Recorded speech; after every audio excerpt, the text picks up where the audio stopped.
This is the Ag Engineering Podcast that rolls right into the details on tools, tips, and techniques that improve you, your farm, and our world. I'm your host, Andy Chamberlain from the University of Vermont Extension, and this podcast is sponsored by Northeast SARE. Thanks for listening. Today's episode comes to you from Norwich, Vermont, where we visit Honeyfield Farm, where Eli Hersh and Valerie Woodhouse co-operate a vegetable and greenhouse business. They've been growing together since 2015, and Eli has over 15 years farming experience. They now manage 12 greenhouses and 36 acres, with 12 of that being in annual vegetables. That being said, they are beginning farmers and are entering their third season here after purchasing the farm just before the pandemic. They sell both retail and wholesale, and their business grosses between $400,000 and $500,000 a year. Finding farmland can be challenging.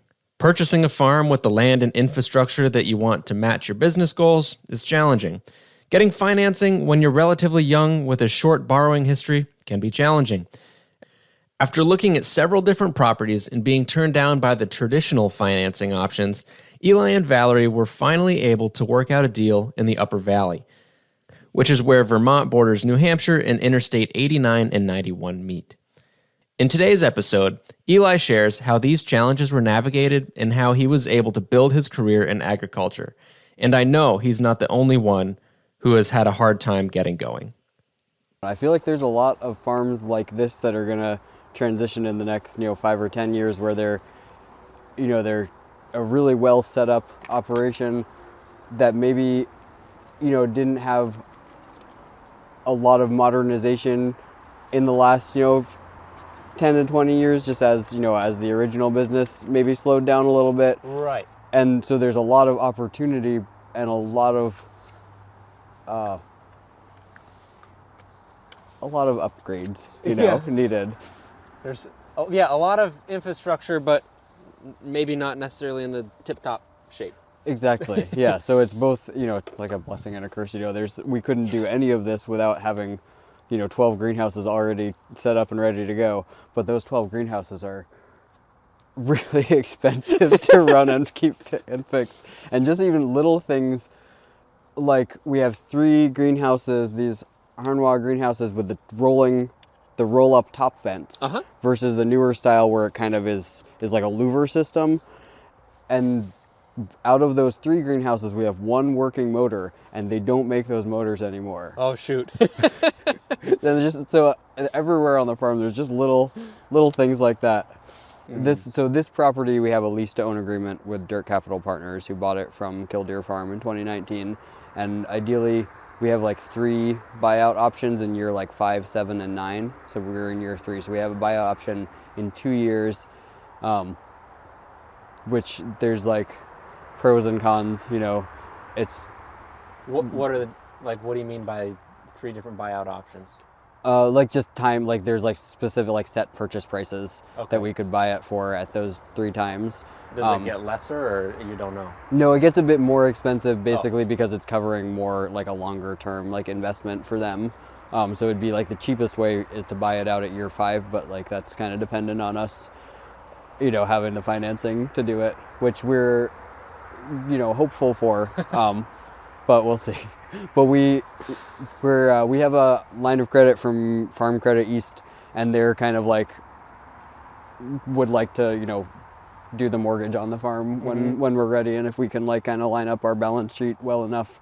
And so what actually worked out really well for us with the timing of all of this is that Dirt Capital bought the farm in 2019, and they set a buyout price with us based on the repayment schedule that covers their investment costs, but it's a set price. So since that time, due to some of our upgrades, but mostly the world, the value of this farm has gone up dramatically. And if it continues going up in the same fashion for both, our improvements and the world, then ideally there's a point, hopefully within a couple of years, where the value of the property is high enough that compared to the buyout price that we don't really need to also save a down payment to get financing for it, because Farm Credit East at that point, right, they need they can finance up to 80% of the forget how he was explaining to me like what the farm would have to be. They've kind of got a point in their mind where like if the farm assesses at this much when you try to buy it out, then we can like finance it 100% with no down payment. And if and if it any difference is literally the down payment they would need. So it's a really great deal for us, honestly. And a lot of people were like kind of cautioning us about working with Dirt Capital, and that's kind of part of like we're trying to help kind of like spread their story that like actually like their model really can work well and is maybe the only realistic model for like folks in our situation who like we're not about to be able to get any other loan because we tried and but like with like FSA, we worked with FSA for a long time, and like Dirt Capital worked with FSA on our behalf and offered to co-sign a loan or like offered to like split financing. And they basically said we had a down payment for them at that time, but they basically said like they're like your numbers and your plan look great, but it's just like too big of a leap for like we're just nervous because you're taking such a big leap, which we get. It's like it was a big leap, but I guess like on our we're like but someone has to, because there's like not a farm that's already at this scale isn't going to just buy another farm at the same scale. Like they're not going to buy this like awkward 12 acres of like and like patchwork of leased fields.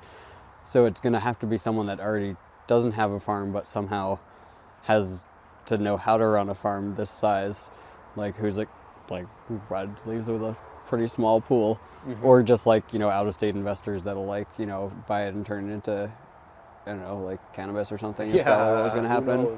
We're like the most likely if we didn't buy this, most likely it was going to be either like cannabis or they'd tear out the greenhouses and sell it for residential real estate. Yeah, which like would be fine, I'm sure too, but I'm glad we're here. Yeah, right. But I wanted like the model that Dirt Capital was able to offer was just like so flexible in a way that I guess FSA, even as like the lender of last resort, didn't feel they were able to be. So even to be honest, even when Dirt Capital did finance the farm, and so we went back to FSA and said like, okay, well they're going to buy the farm and do a lease to own, and now we just need an equipment loan, and we had over a 50% cash match to what we were asking, and their answer was still like, well, your plan just makes us nervous, so we're not going to work with you at all. Just because it was so big numbers and you're so young, or like? Basically, yeah. Which we're like, which I understand, but like, it kind of we know we're not the only ones in this position. No, like, it's a young farmer problem. Right. And there's all these old farms that are going to need young farmers who are, probably not going to have the cash if they've been working on, like if they have the experience to run them, they probably don't have the cash because like the farm work that gives you the experience doesn't really pay. So that's the kind of where we were at. We had, all this experience. And luckily like Valerie has like another, off-farm career that right now she's just focusing on farming, but she's a licensed social worker, like a licensed therapist. So she worked for the Howard Center for like 5 years while we were starting Shadow Creek Farm up in Fairfax. Right. And that kind of like between like the profit from, having a operation with like no overhead costs and then her, job, we were able to save, we went to FSA with like $50,000 asking for like an $80,000 equipment loan, and they were like, we won't work with you at all.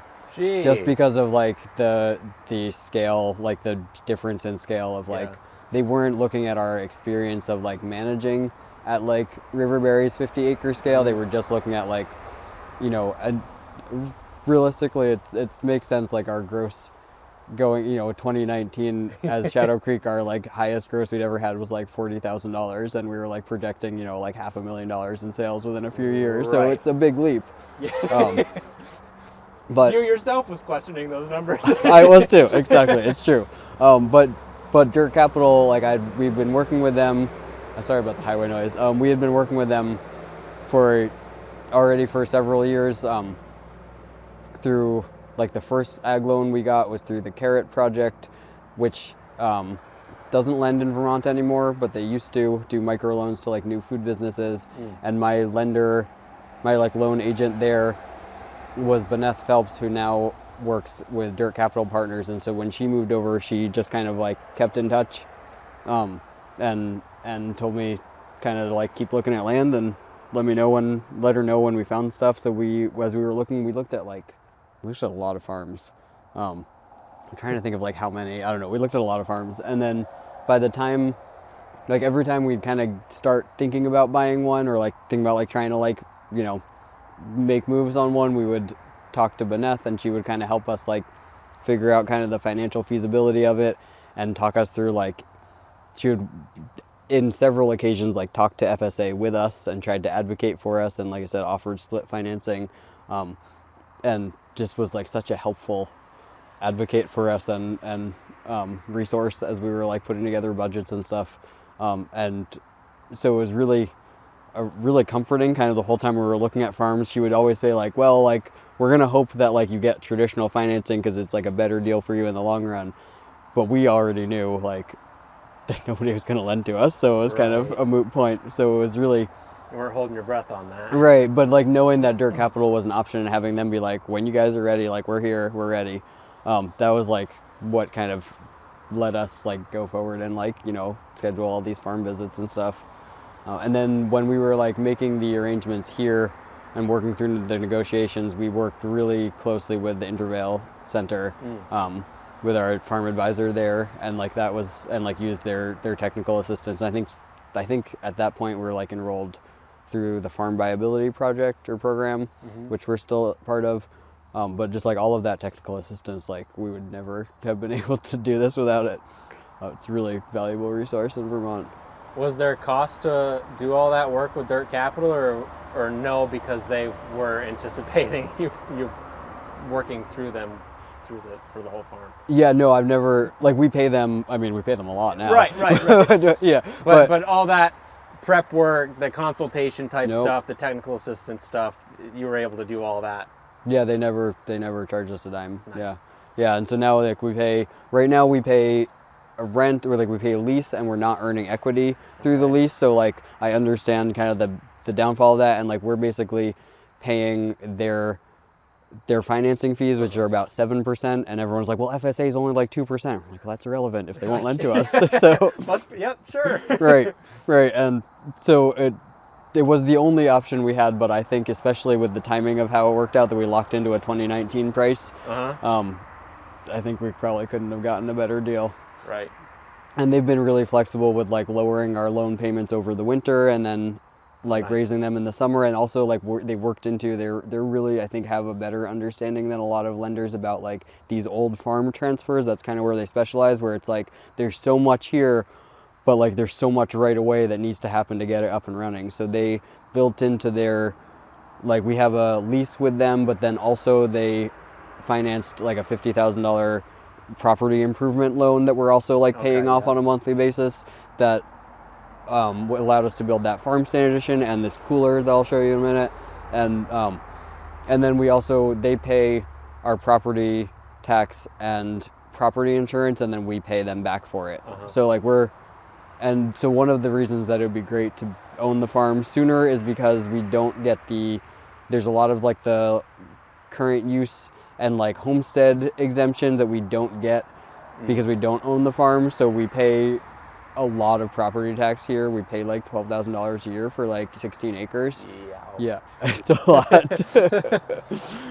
And we are as enrolled in current use as we can possibly be. It saves us like $300 a year for like all the hours we've spent trying to get into the program over like 4 years. But was that 50 grand like I'll call it startup fund? Is that like what you use to buy your potting soil the first year and that stuff too? So like what we originally offered to FSA as like our down payment, we ended up kind of keeping that on hand, and then we thought we were going to end up needing it for closing costs and all that, but like that kind of got wrapped in. So like Dirt Capital didn't have us put a down payment on anything, and then we got a operating line of credit from Farm Credit East that we used mostly like that first year to kind of like get us going. And so it's kind of like the combination of like, like that savings and then our operating loan that got us off the ground the first season. And then last season we got a PPP loan. And then this season we are, to be completely honest, like scrambling until May 1st or until like mid-May. So we were able to get credit terms with our like most of our soil supplies, but they're due May 1st, and we start making our money like May 1st. yeah, you said April 30th or whatever you Right, opened, so exactly. Let's hope So- for a banner opening day. Yeah, and like we've noticed like this year we had pretty good CSA sign up, but we're noticing like and hearing from other farmers the trend is definitely kind of going back down. So we didn't get quite the CSA like cash influx, and we've been like holding steady all right this spring, but are gonna have to like make some payment plans, you know, with some of our vendors. But fortunately, like, you know, because of the flowers, unlike, you know, a traditional veggie farm, we're able to be like, I'm gonna give you this chunk, and like our sales, like our highest sales month is May, so like we're gonna be able to turn it all back around and have like some pretty Get caught up again. right, exactly. And then the flowers come due, like all the flowers we pay for at the end of May. Oh, okay. So we kind of like build up a big cash pile and then like pay off all our bills, and then we're back to zero. And like we're slowly over the years trying to figure out how to like balance the cash flow, but it is just like so much more cash than we've ever, you know, spent or made. Right. So it's like the gross income is like, seems nuts, like from like, so we were like in 2019 our gross as Shadow Creek Farm was like it was a little under 40,000, and then 2 years later in 2021 our gross was like about 420 or so. So it's like, but we made a lot more profit as Shadow Creek Farm, you know. So we're both like, you know, making it, but then like spending. It took like I think at least 2 years just to like kind of like get our feet under us and like just kind of like figure out like what our base of production and sales is, like what can we grow and where can we sell it like as a base, and like there just wasn't any time in that to like figure out like where we're being inefficient, which is everywhere. So I'm hoping if we can just keep our sales up and growing, that gives us like a little flexibility to like kind of like fine tune some of these efficiencies and find some savings there. Right. So it's both like, yeah, if you're making it work now, right, then like hopefully it can only get better. Exactly. We're getting more organized every year. We've got like, we're building our management team, which is definitely like making a huge difference in, and like next year we like made the mistake last winter of like the last 2 winters of like trying to get like off-farm jobs just for like cash, because we haven't had any personal income in like 2 years. It's like getting a long hungry. But we like realized like we did not have that time, and like kind of set ourselves up like not as well as we could have for this spring, you know, by like just not being on the farm enough in like November and December, and then we didn't get any break. Because there's so much planning and prep and setup and organization that you could have been doing. Right. So then we were like scrambling in February, and like like didn't get any kind of break at all between the seasons. I mean, we got down to like 40-hour work weeks down from like, you know, like around this time of year. It's like through like the end of the season it's probably more like, you know, 80 to 100 hours. So like it was a little lighter, but we didn't take any like actual time off, which would be nice to do. Right. But I think it's a pretty hard to get there. It's not a unique farmer problem. I'm like, I know I'm always in awe, or I'm inspired and also insanely jealous of the farmers that you see like going on vacation, and I'm like, you're doing something right, and I don't know what it is yet, but I'm hoping to figure it out. They've spent 10 or 15 years dialing their systems. right, exactly. And I think we've got a really strong management team that I'm hoping, you know, we'll be able to keep, you know, a handful of them around for a few years to help us really build some strong systems. And so far our like employee retention has been, you know, pretty good. There's some folks that have been here like since the first season, and like, you know, out of like maybe 10 people last year, we've got like I think 7 back this year. And wow. So like generally, you know, we've had, you know, folks kind of move on to other areas or like other kinds of work, but we haven't kind of like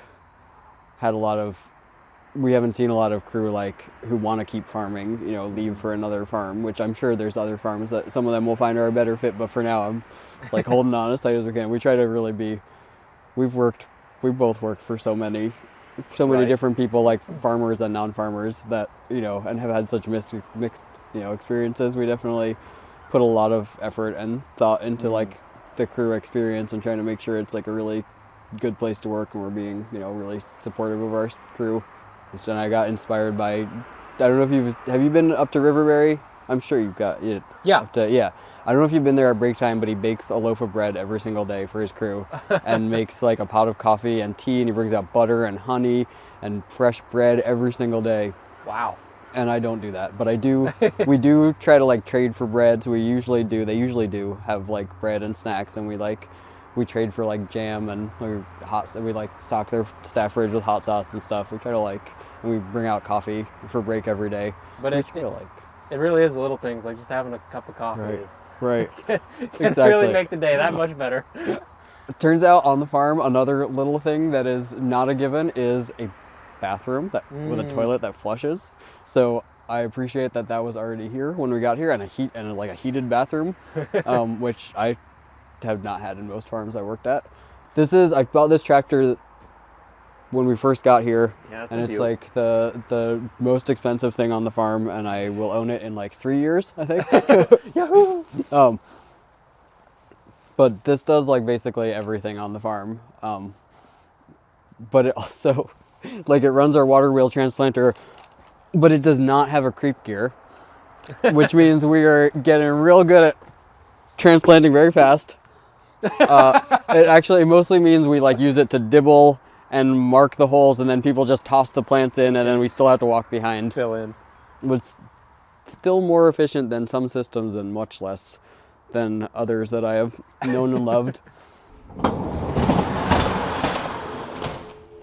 This is our cooler now. Oh, beautiful. It's a little bit of an improvement from what we had. Our new barn end cooler is makes us confident that we can kind of stick around here and make something work. This looks great. Mike Beatty from Hooley Flats Farm did this pretty much single-handedly. Yeah. He ripped the barn apart. We were like, start working, and then the next day there was literally a hole, the entire side of our barn was ripped off. But yeah, he did a great job. There's 10 inches of insulation. In the coldest part of the winter, the only place that really froze up was kind of right where you're standing. But I found if I put all our peat moss around there, then the cooler itself wouldn't really freeze. You know, in retrospect, we could have angled the floor just a little bit better for water collection, but it works out. And we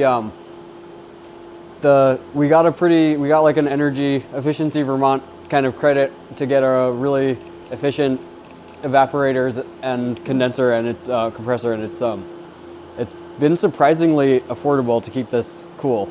That's always good to hear. Yeah. But anyway, yeah, the cooler is kind of what makes this farm work. Like I was saying, in terms of getting the wholesale pallets ready and being able to ship through Deep Root and Farm Connects, it's been a game changer. That first season we started construction in June or July, but the compressor got back ordered so many times that it didn't get installed till the end of September. So I'll lead you on the little tour of where we walked with every box of cucumbers and then back. So we'd wash them in here. We got a grant for this ice machine last year, which is also a game changer for our kale and broccoli. Is that the Produce Safety Improvement Grant? Yes. Nice. Yeah. Money in action. And this allows us to also sell kale through Deep Root because we can't send a box without ice on it. So very worth it. We ended up going a little bit fancier than what our grant could cover to try to kind of invest. So we ended up investing I think $500 to $1,000 in that, but then the grant was for $3,500, so we got more ice machine than we'll need for a while. Well, yeah, but, that's good. And it holds really well. We'd make a bunch for the farmers market and then turn it off, and it would hold almost a whole week, even in the summer. So we're gonna do cut flowers here this year, but it's we've got some overwintered herbs and chives. Yeah. Our cilantro came back pretty well. That's fun. These chives, they're growing so fast, and they were leftover retail starts that were in their poor little packs from February till July, and then we planted them, and they're doing great. And then we are still just trying to figure out how to balance the timing of not getting behind, getting onto the vegetable fields right as soon as they're ready at the first chance we get in the spring, and cleaning up last year's mess and all that. Yeah. At the same time as this is our by far heaviest production. March and April are our heaviest production times in the greenhouse, and then May gets crazy with retail. So it's something that it's a big challenge to us, is how to feel we're giving enough attention to both sides of the business. Yeah, they are. two really different sides, Right. two different businesses. Right, yeah, and they end up like kind of competing for resources, and like I end up spending a lot more time than I prefer to in the spring, just like, you know, fixing things in the greenhouse. And I don't know how to fix anything, honestly. I'm not very good at any of it. So, but like, you know, just spending a lot of time like kind of fumbling around with like plumbing and electric wires and trying not to blow up the whole place. But this is the first thing we planted this year, and our crew is already like, just having some people with experience on the crew, it's just a game changer. You can say, okay, we're going to plant the lettuce. And we're like, okay. Exactly. And even, you know, like some of the folks, like they hadn't used a water wheel transplanter before. Yeah. But like, just like knowing how to like tuck in a plant, you know, I didn't have to like explain it to me. You know. Give it a little love squeeze. Exactly. I haven't really given a lot of these main fields like a fallow break in this first few years, and I want to like work it into the rotation. And also these are like the easiest fields to get into in the spring, when like Farrell Farm is like 2 miles down the road, and I'm like, you know, trying to find a time to get into the field between all these greenhouse things. Yeah.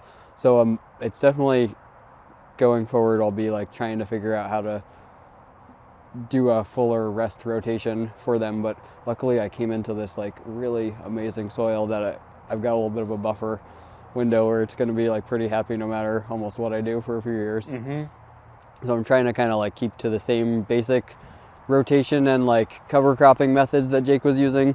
Rocks aren't a problem around here, huh? No rocks. Nope. Yeah, this field is like, I think like 4 point something organic matter on like a sand and silt loam. I forget which exact type this field is. But like this, I just set my like little like kind of light 6-foot discs through, and it's like really fluffy. It's really nice stuff. Also very high in phosphorus, like every farm that is not brand new. And then this field I haven't used yet, or these kind of two, I haven't used them yet. They're a little lower nutrient and like kind of like sandier. So I think I'm gonna do, and like there's some like woodchuck mounds I gotta knock down. But we've been cover cropping them pretty aggressively for a few years with rye. And I think I'm gonna put like roots on them this fall. Yeah. Yeah, you have good soil for roots. Right, I'm remembering David's like best carrot years were like in like when he put them just like in the sand dunes basically, and just like, you know, put some fertilizer on. Stretch. Exactly, yeah, and like just send out that taproot. So I'm gonna try that this fall. We have water, like I said, it was coming from the cistern, and then you see that like cone there. Yeah. So it comes out to tees there, and then it goes. There's a takeoff at those posts, and down at like the far end, like kind of like all the way down, which is in the neighbor's property, and the landlord didn't even know there was a water line through his property. And that's an awkward, like right now there's a tenant family, but he's like keeps going back and forth and like thinking he's gonna sell the property. So it's like this awkward triangle that we're like, should we just take it out of production? But it's like cuts across like half of our fields, and if nobody's telling us to leave, we're not going to now. But it's, you know, it definitely. We've always been farming this area. Right. Yeah, it definitely like makes us realize, you know, like our land security is, you know, somewhat limited. Like right now we're in like rented property. We don't own this, or like we'll never own this part. Although we are considering asking this neighbor, because there are like zoning bylaw exemptions for keeping a farm field intact, and since the family is like considering maybe selling that property in the next, you know, in a few years when Carol doesn't want to deal with it anymore. And so we're considering asking them if we can maybe buy like that field and like just the top portion of these fields. Yeah. And like, you know, I'm sure they would probably want to keep the downstairs ones for like the road frontage. But you know, if we could just buy this top portion, it would make us feel a lot more secure. Yeah, I mean, this is a lot of land right here. Right, exactly. And like if we end up losing it, like our lease at Farrell Farm is, I mean, honestly, all of our leases are year to year. We don't have like nobody will give us a long-term lease, but that one, you know, we have a year to year. It's not even a lease, it's like a memorandum of understanding or whatever. But we've been reassured, like kind of for several years now, and feel pretty confident that they really want us there long term, and they want us to like grow their business there and like, you know, kind of continue managing that property and like relatively indefinitely, and it's in like, it's not ever going to be out of, it has no development rights. And the landlord is like in his 80s, or he's just turned 80, but his kids, I think, want to kind of keep, I don't think they have a lot of options like to develop it in the first place, but they want to, I think we're like trying to stay on their good side. Yeah. But it's just like a lot of like, personal politics of like trying to like stay on all these landlords, good graces so we can keep our field access. That's stressful. And another reason to keep the greenhouse business rocking and rolling. Exactly. So that's our kind of main goal, especially before we buy the property, is like, and continuing on past that, is like really focusing a lot of our investment in like what can we, like within these, like this awkwardly shaped like 16 acres, like what can we do to increase the value of the property, so that when we do need to sell it, hopefully before we're 80 and like already trying to be half retired, that like, the production on the property itself can like kind of support, the purchase price. So like things like, I was showing you that whole field back there, as part of our property, and it's like 2 acres where they used to grow like, greens in the summer where it gets some good shade, that we could, we'd love to turn back into that. And we're going to try growing like between all the greenhouses. Mostly like I was thinking of putting like maybe the rhubarb like on that hillside down from like the project greenhouse. We're going to start this summer, we're going to smother all the grass between these 2 houses and put down some cut flowers, or like some perennial cut flowers. And just kind of start just trying to just add little like production value places anywhere we can to something that likes a good snow blanket, right? Exactly. Exactly. Yeah, which most things, most perennials would like that. Yeah, exactly. And like we had we put in this perennial garden last year. We have a friend who's a landscape architect, and so we like traded her a lot of like CSA credit, and she most of these plants were like from our perennials, but she brought in like a couple of trees and stuff. And then we just like fill it out with annuals for the first couple of years, but it was like spectacular. Like it turned out like so nicely. Like when it's like right now it looks like nothing, but there was just like there was nothing planted here, and like they're like this business trying to sell like all these plants and no like garden to show for it. So we're trying to just like kind of like do anything we can to just like make it look a little tighter, and like especially right here where all your customers land. Right. You want to make this spot really welcoming. Exactly. So like painting the farm stand made a huge difference. It was like this, they had gotten it from like their son who works in movie sets, and it was like made for this movie about like Woodstock, so it looked like this like old like murder shack basically. It was like all like pre-aged, like falsely aged. So painting it made a really big difference. It's still, they used to do like all of their checkouts like inside that one little room, which seems nuts. And now we basically like kind of keep it closed, except for when during the self-serve season we put like the little checkout in there, but then like the stuff is still all kind of out back behind it. This little toy tractor has been a hit with the kids. We got like, I've seen a lot of like, it's fun to see like people posting pictures of their kids on the little tractor and stuff. Valerie's brother-in-law made it. Yeah. It's just a little thing, but you kept the kids happy, which then made a good experience for all the parents. Exactly. We're trying to kind of go in that direction of like, there's all these farm stands around that are doing like, they have all the different like, they bring all the foods, they have like, their own cafe and kitchen and stuff. And so we're kind of like trying to maybe go a little bit more in like garden center style of like, we have other food products that we offer, but kind of like trying to bring in like potting soil and like and making it more like of a place that you can come and have an experience, but without having to like come on a schedule or like pay for a class or something. So I think this is gonna go across the street over here, and we'll put up like a little shade tent and like maybe a little play area. The farm stand? Well, like the tractor itself. But when we first moved here, we were like, the first thing we're going to do is build a giant farm stand right across the street. And we were appropriately cautioned to like hold up and see like what there's a market for. And then we like did a little tour, and we're like, oh, there's like 20 farm stands within 10 miles. And they all have these cute little farm stores with like much more products than we can afford to bring in. So we do still want to put up, I think, another building, but it would be again like maybe a little bit more garden center style and like a space for like workshops and classes more than like kind of cafe style. And maybe Right. we would have like employee housing on the top floor. So this is right now, this whole property is conserved except for a 2-acre building lot right here that is zoned for like a 3-bedroom house. And there's a septic system, which wish I had known before we bought the property, but it was not really pointed out to us. There's that neighbor up the road has a septic right of way that kind of goes through that little pasture and comes out like near that burn pile. So if we built a building, it would be like it's a shared septic system and we would have to Okay. like route around our fields, but it is like Less already than zoned. ideal, but it's there, yeah. Right, it's an option that we're already zoned for, which, so we're kind of like, well, when we sell the property in 30 years, is it more valuable to have like an ag specific building or to have an open lot that someone can build a house on? Which is, I think, like kind of was going to be the selling point of the property if they like had to just sell Yeah. it for development. We'll see. We'll see. Got a lot of Options, plans, long-term plans. Exactly. We're trying to like keep an exit strategy pretty like foremost in our minds. We don't want to like retire here. Yeah. Yeah. You don't want to be 80 and farming, No. or no, I don't. reside here in your Yeah, later either or. years. I want neither. Yeah. Yeah. Just watching, I think it's like not that I don't want to be like, like Jake. Like I want to be.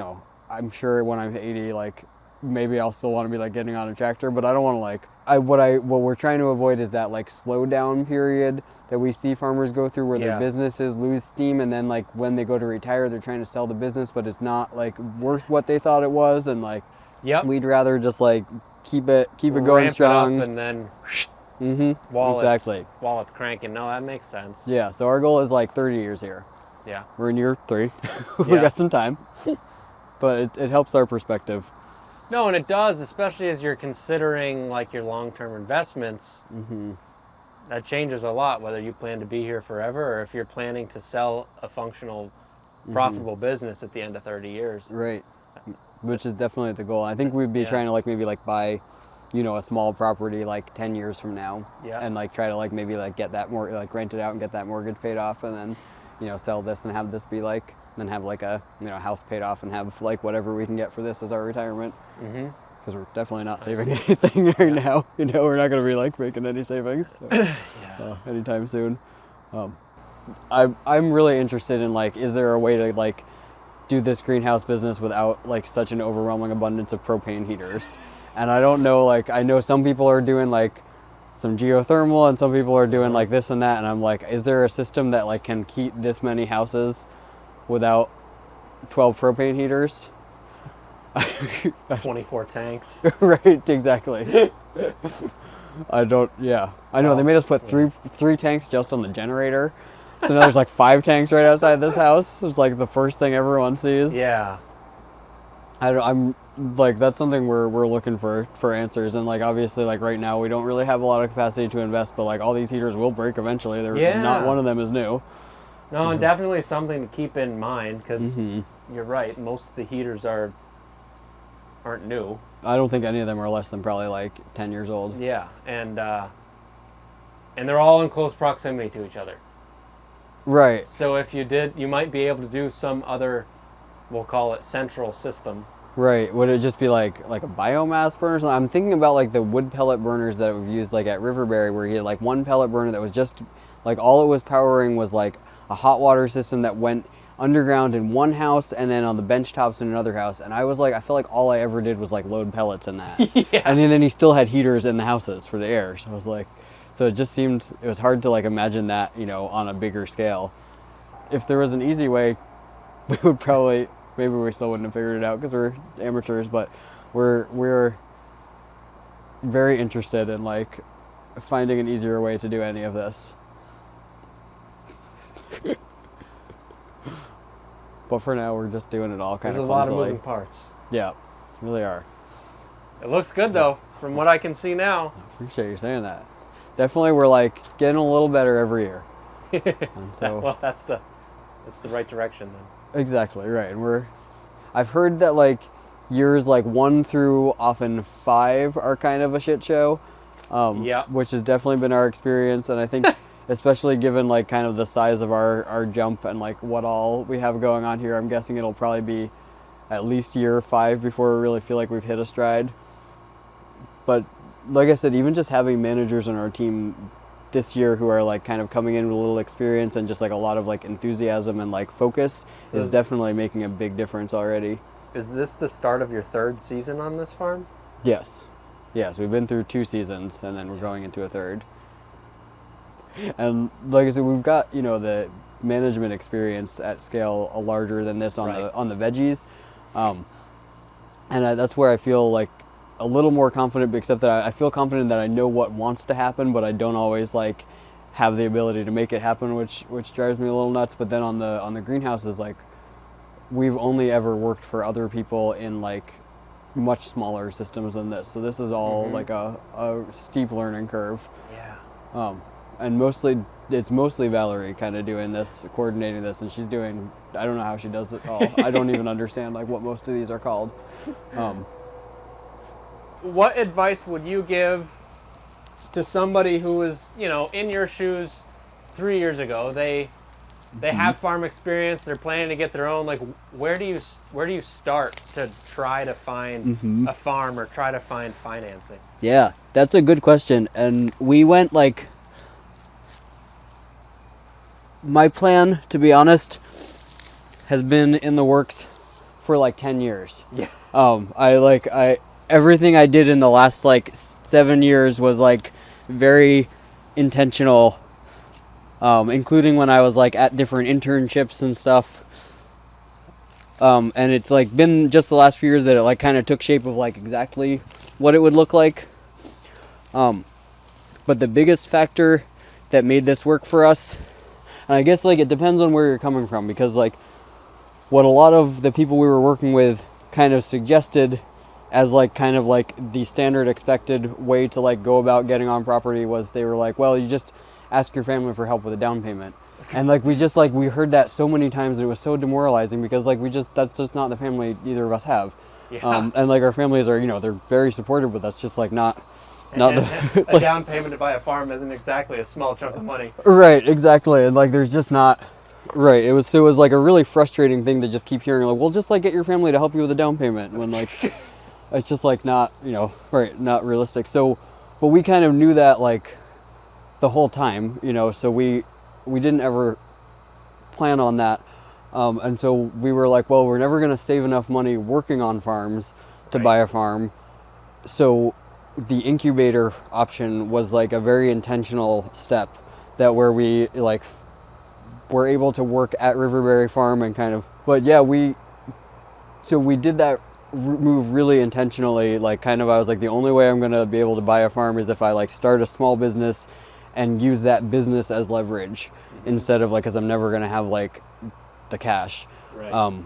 And so it was pretty intentional of like, I mean, I would have probably asked for land kind of wherever I was at, but I was like, I asked Riverberry intentionally because I was working there, but I saw the opportunity for our small business to get into these larger markets, like through Deep Root and through like, basically by getting onto his truck, I could get to the Intervale, I could get to City Market. So I started kind of like basically like contacting accounts that were like oversized to my scale and telling them like, I'm gonna scale up and I just need you to hang on with me for a few years. And they were really receptive, and like Deep Root, you know, was receptive. So I got in like as a member of Deep Root Co-op, and like by doing it like at that incubator scale, like by the time we were ready to like, we kind of, there was a couple awkward years where like all of our accounts were ready to scale up, but we didn't have more land or time yet, and we just had to kind of like hold them steady.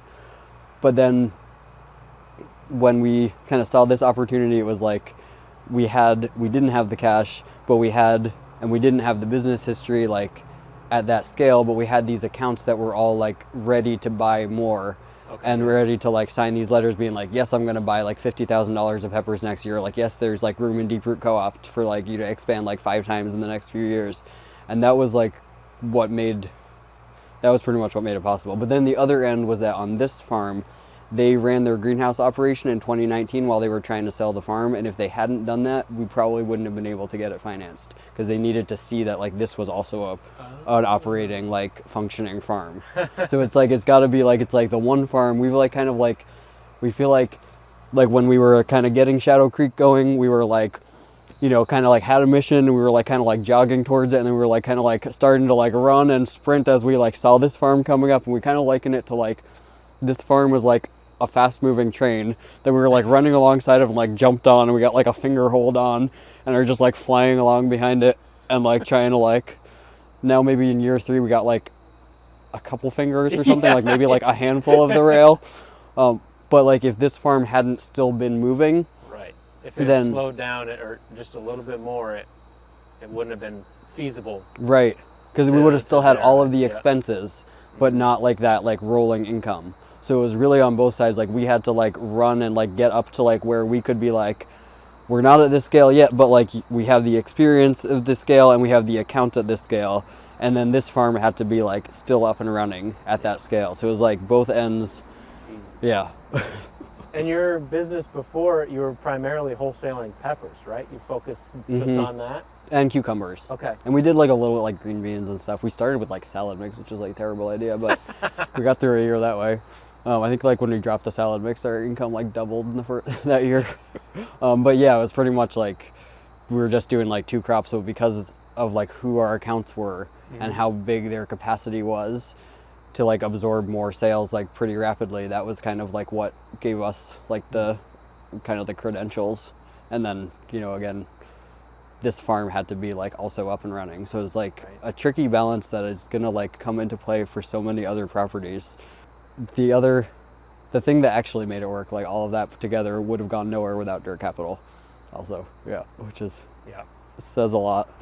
Like for all these, there's like all these great resources, you know. So I guess I don't want to knock the land trust, because their farmland access program is amazing, and it's how like most of the other farmers I know have gotten on their land. Yeah. But there's going to be a lot more properties like this that just don't fit into that. Like they looked at it and they were like, I'm sorry, we just can't. It's already conserved by another agency, and like there's no. You know, the older farmer already sold the development rights like 30 years ago when he wanted some money. So there's going to be a lot more properties like this that the land trust isn't able to work with. Yeah. And dirt capital is. So I would like hope that people are kind of encouraged to like check them out. Yeah. So you've chosen farming as a career. What does sustainable farming mean to you, and what are you doing to achieve it? I'm not sure. Yeah, that's a good question.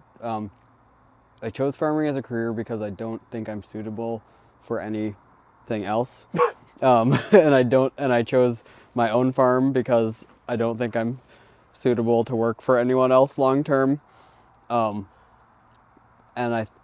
in terms of like making farming sustainable, I think right now nothing I'm doing feels very sustainable on a personal level, just because I don't sleep or rest. The startup phase is hard for that. Right, exactly. But in terms of like things we're trying to do, like on a sustainable for the business level, like really like highlight and like support and lift up our team is kind of like how we see this becoming sustainable, and like taking to like empower people to like take things off of our shoulders a little bit. And then like, I mean, financially, it's like finding, I think at this point it's going like keeping our sales up and finding efficiencies and savings.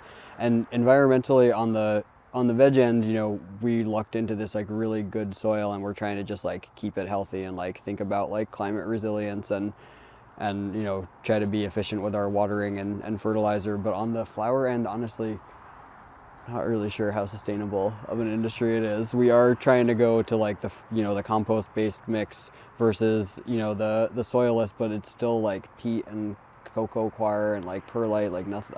It's a weird industrial industry. Right. And like the flower plugs come in from like who knows where. Like I don't really think I love the cash part of it in the spring. And it's a fun experience, and like, you know, the customers love it, and I'm glad that we can offer that to them, but it doesn't feel super sustainable. I'd like to work it close. Like I think when we get to organic management, it'll feel, and like maybe cut back some of the flowers that just really don't make sense for this climate at all. It'll feel more sustainable. But like I was talking about, like, you know, like how do we heat all these without just like this much propane? Like, I don't know. It's a good question. Are you spraying, all those flowers, or? Some, Yeah. yeah, a bit. Not like not a lot, but like when we need to. Yeah. We do more like preventative spray for like disease. We try to do organic approved sprays because we have a lot of them anyway. But for some of the like, when we see aphids, we're just like, Knock them down. yeah. So something that would make it more sustainable and that we're working towards, like, along with like trying to get organically managed, is like doing a lot more like beneficial insects, which are just like right now we just like don't have any scientific background or like brain power or time capacity to like manage. Like the first year we just like ordered the same bugs that Jake and Liz had got, and they showed up. Like we just like get bugs like showing up and we're like, I don't know what to do with them. We're like, those poor bugs. Like we ended up just like raising aphids and releasing them instead of like raising the like the ones that are like supposed to parasitize. Yeah. I don't know, we like did not. So we haven't really gotten back into it heavily, but we need to like start figuring it out. Yeah. Yeah. What are you excited about in your next year of farming? Having a stronger like management team, I think it's making a huge difference in the greenhouses and like even already in the veggies. Well, if there's anything else that you want to share, feel free. Otherwise, thanks for being on the show. Cool. Thanks for coming out, and let me know if you have like if any questions come up like for clarifying or just like things you're like, I'm kind of curious about that. Yeah, You know, sure. we were an open book of relatively boring stories. So Everybody has a story to share and experiences you've learned from. So thanks for sharing what you've learned as you're traveling down this farm startup journey. it's quite a journey. We like to be transparent about like all the ways that we're amateurs, because I feel like I get like intimidated by like seeing all the ones where it's like these super set up farmers that know exactly what they're doing, and I'm like, I have no idea what I'm doing, but I'm doing it, and someone else could do it just as well as me. Nobody, like, I'm not like doing anything special here. You can't be a smooth operating 20-year farmer and without going through years 1 through 10. That's true. That's true. I still have like many things that haven't broken yet that I will have to deal with for the first time. I don't want to think about that now. Let's put that in mind. I'm gonna not think about what could break tonight. If people want to find and follow your farm or get a hold of you, how can they do that? Our website or Instagram is the easiest way. I think our website links to everything, and then sometimes you can find our hot sauces places, but we've been holding them back because we were getting low, so they're not in many stores right now. All right, well, that's good. Cool. Thanks so much. Thank you for coming out again and spending so much time out here and checking out the farm. Thanks for listening to today's episode. I hope you enjoyed it. If I can ask you or direct you to do one thing, that is to go to the website for this podcast, agengpodcast.com. That's agengpodcast.com. There you'll find the show notes. You'll find links to the farmer who we chatted with today, as well as photos or videos from the call when I visited the farm. If you've got some feedback to share, my contact information's on there, or you can leave me a voicemail, and you can do that right from the link in the description in the mobile app you're listening to this to. So go ahead and do that. Thanks again for listening, and I hope you have a great day.